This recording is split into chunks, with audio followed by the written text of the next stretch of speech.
뉴스야 시작합니다. 정치부 김아림 기자 나와 있습니다. 첫 번째 물음표 볼까요? 네, 첫 번째 물음표는 정청래의 마이웨이입니다.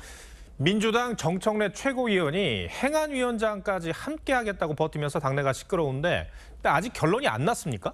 네, 더불어민주당은 내일 의원총회를 열고 교육, 행안, 산자위를 포함한 민주당 몫의 상임위원장 6자리를 채우기 위한 기준을 확정할 예정인데요. 민주당은 지난달 30일 상임위원장직을 정하려고 했지만 전직 장관과 전 원내대표, 현 지도부가 상임위원장을 겸하는 건 형평성에 어긋난다는 비판이 나오면서 이 같은 여론을 반영한 새 기준을 마련하기로 했습니다. 그러니까 이 기준에 따르면 정 의원은 상임위원장직을 맡을 수가 없는 거네요. 네, 그렇습니다. 그래서 교육위원장과 복지위원장에 각각 내정됐던 박홍근 전 원내대표와 한정혜 전 환경부 장관은 새 기준을 따르겠다 이런 입장인데요. 정 의원은 행안위원장직을 고집하고 있어서 내일 의총의 최대 관건이 될 것으로 보입니다. 예. 그러니까 정 의원이 위원장직을 이렇게 고집하는 이유가 뭡니까? 네, 행안위원장과 과방위원장을 1년씩 맞교대하는 게 여야 합의였다는 겁니다.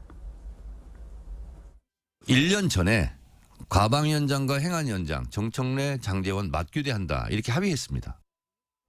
오늘 오후 SNS에서 추가로 임명직 당직자인 경우 상임위원장과 겸임하지 않는 게 맞지만 자신은 선출직이기 때문에 다르다고 했고요.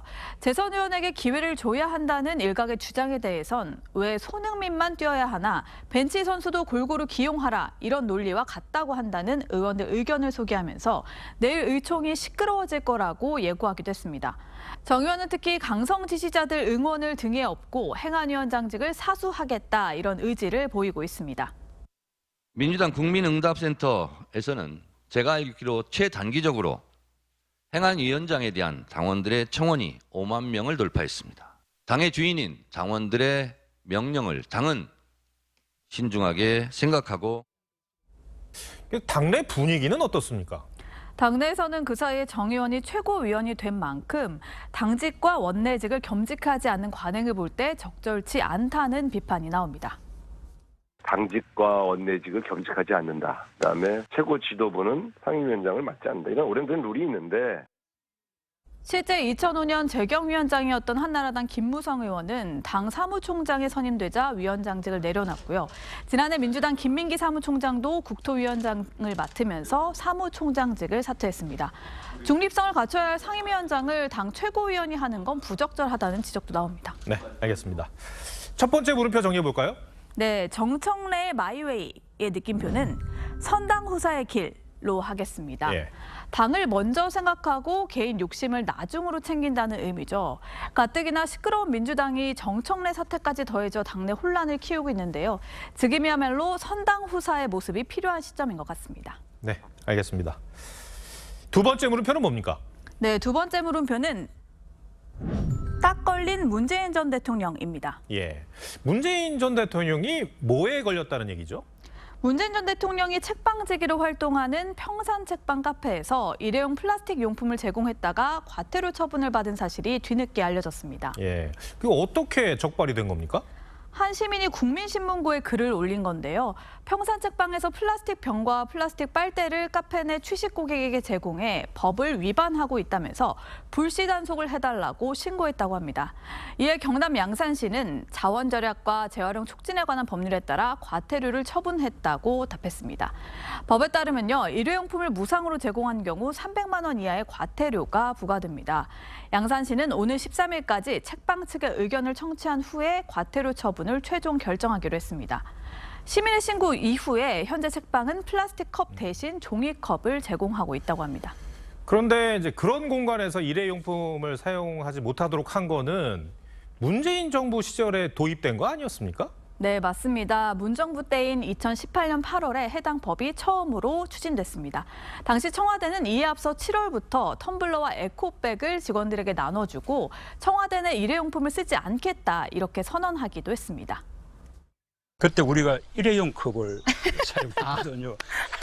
그래서 이제 그 지적을 받고는 그 이후부터는 청와대에도 이제는 일회용 컵을 사용하지 않고 전부 이제 텀블러나 개인 컵을 사용하는 것으로 다 바뀌었고요. 저 장면, 그러니까 문 전 대통령이 텀블러를 들고 있는 장면 유명한 어떤 사진이고 장면이고 그렇지 않나요? 네, 아마 다들 기억하실 예. 텐데요. 지난 2019년 기업인과의 대화에서는 그 이후에 문 전 대통령과 기업인들이 경내에서 텀블러를 이렇게 손에 들고 이동하는 모습을 공개를 했고요. 청와대 참모들 임종석 당시 비서실장과 조국 민정수석이 텀블러를 쓰는 사진을 홍보하기도 했습니다. 조금 다른 얘기인데요. 이 조국 전 장관이 문재인 전 대통령을 만났습니까? 네, 맞습니다. 조 전 장관이 3년 6개월 만에 처음으로 문재인 전 대통령이 있는 평산을 예. 찾았는데요. 어제 자신의 SNS에 문 전 대통령과 앞치마를 두른 채 계산대에 선 사진, 또 함께 술잔을 부딪히는 사진을 올리면서 과오를 자성한다 이렇게 밝혔는데 그러면서도 무엇을 해야 하는지 고민하고 있다면서 지도도 나침반도 없는 길 없는 길을 걸어 나가겠다고 했습니다. 네, 참 애매모호한 말을 또 했는데 지금 내년 총선 출마설이 나오지 않습니까? 조국 전 장관에 대해서 그 연장선으로 봐도 되는 겁니까? 네, 그렇습니다. 국민의힘은 그래서 즉각 반응을 냈는데요. 대한민국의 잃어버린 5년을 선사한 두 사람 만남에 개탄을 금치 못한다면서 내년 총선 출마를 위한 꼼수라고 비판을 했습니다. 예. 민주당 분위기는 어떻습니까? 네, 강훈식 의원은 앞서 지난달에 사전에 우리는 안 됩니다. 이렇게 말하는 것도 적절하다고 생각하지 않는다고 했는데 조응천 의원은 내로남불 딱지가 붙은 게 조국 사태 아니냐면서 야당 심판으로 갈 것이라고 우려했습니다. 일각에서는 조국의 강이 아직 끝나지 않았다. 이런 지적도 나옵니다. 이 문제를 두고도 당내에서 의견이 엇갈리네요. 알겠습니다. 두 번째 물음표도 정해볼까요? 네, 두 번째 물음표. 딱 걸린 문재인 전 대통령의 느낌표는 실천 없으면 쇼일 뿐으로 예. 하겠습니다. 이제 문을 연 지 한 달 반 정도 된 평산 책방과 관련한 논란은 이번만이 아닙니다. 재단법인 명의라더니 문 전 대통령 개인 사업자 명의로 운영한 사실이 드러났고요. 자원봉사자 모집을 하다가 열정페이라는 비판에 휩싸여 철회하기도 했었죠.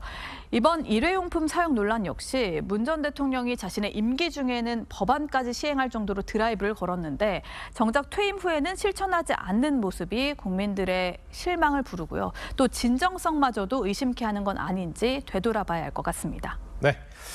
김아린 기자 잘 들었습니다.